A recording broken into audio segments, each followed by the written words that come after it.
Assalamualaikum warahmatullahi wabarakatuh. Kami dari kelompok 1 ingin menjelaskan tentang metode penalaran.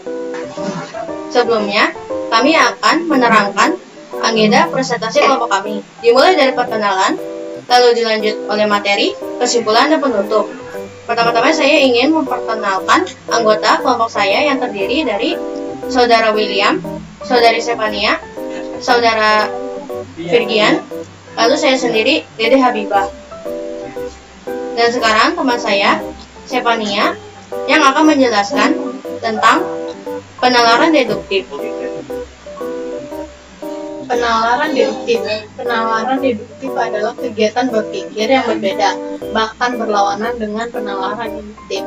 Deduktif merupakan penalaran atau cara berpikir untuk menyatakan pernyataan yang bersifat khusus dari pernyataan-pernyataan yang bersifat umum. Dijelaskan bahwa untuk menarik kesimpulan secara deduktif diperlukan pola pikir yang disebut silogisme dan siligisme. Ini tersusun dari dua buah pernyataan, premis dan sebuah kesimpulan konklusi. Contoh kalimat deduktif, silogisme negatif. Premis 1, jika makanan digoreng terlalu lama, maka akan menjadi gosong. Premis 2, tempe milik Radit tidak gosong. Konklusi, Radit tidak menggoreng tempe terlalu lama. Silogisme error. Premis 1, Kevin memenangkan lomba. Premis 2, Kevin sopan santun terhadap orang yang lebih tua. Konklusi, orang yang memenangkan lomba karena sopan santun terhadap orang yang lebih tua. Entimen. Premis 1, penyakit insomnia adalah gangguan tidur yang terjadi ketika penderitanya mengalami kesulitan untuk tidur. Premis 2, Yuta jam tidurnya selalu kurang dari jam biasanya. Konklusi, Yuta mengalami gangguan penyakit insomnia. Entimen, Yuta mengalami gangguan penyakit insomnia karena jam tidurnya yang selalu berkurang dari biasanya. Premis 1, semua ikan bernapas menggunakan insang. Premis 2, lumba-lumba dan paus bukan ikan. Konklusi, lumba-lumba dan paus tidak bernapas menggunakan insang. Entimen, lumba-lumba dan paus tidak bernapas menggunakan insang karena bukan ikan. Penalaran induktif. Setiap kalimat yang di dalamnya terdapat kata bukan ataupun tidak pada premis biasanya disebut dengan silogisme negatif dan begitu juga simpulan. Jadi, jika suatu premis pada silogisme bersifat negatif, maka kesimpulannya pun bersifat negatif juga. Selanjutnya, Surojio dan kawan-kawan menyatakan bahwa induksi adalah proses peningkatan dari hal-hal yang bersifat individual pada hal yang bersifat universal.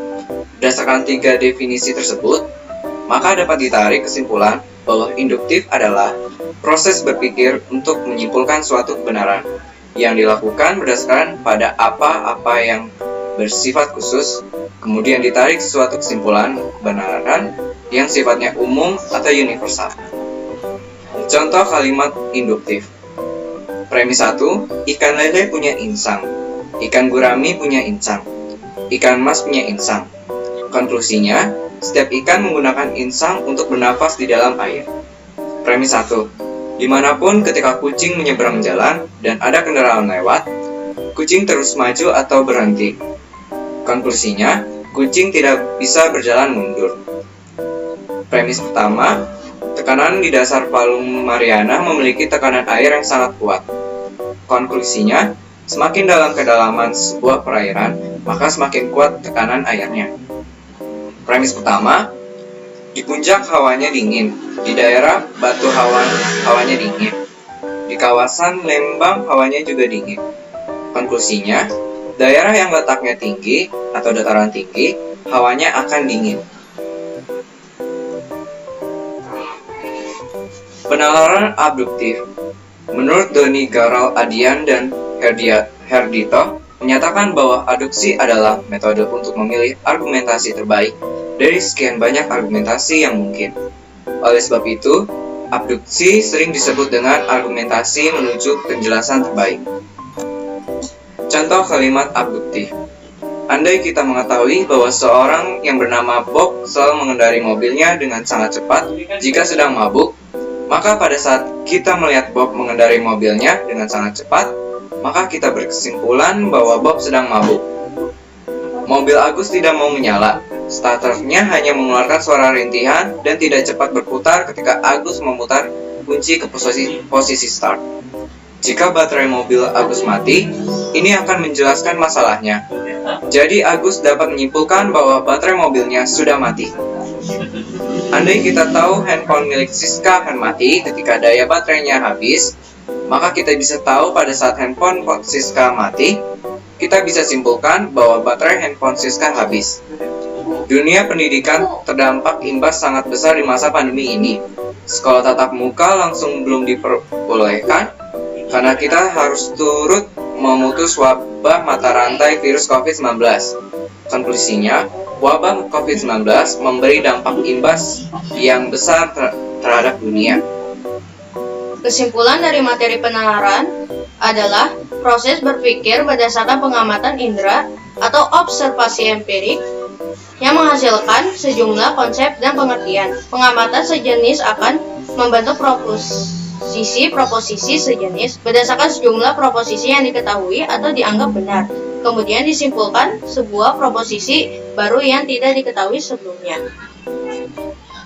Sekian dari kami, mohon maaf jika ada salah kata maupun ucapan. Dengan harapan apa yang sudah kami sampaikan dapat dimengerti dan bermanfaat bagi teman-teman semua. Kami juga ucapkan terima kasih kepada teman-teman semua dan guru yang sudah menyimak dari awal hingga akhir. Kami akhiri, wassalamualaikum warahmatullahi wabarakatuh.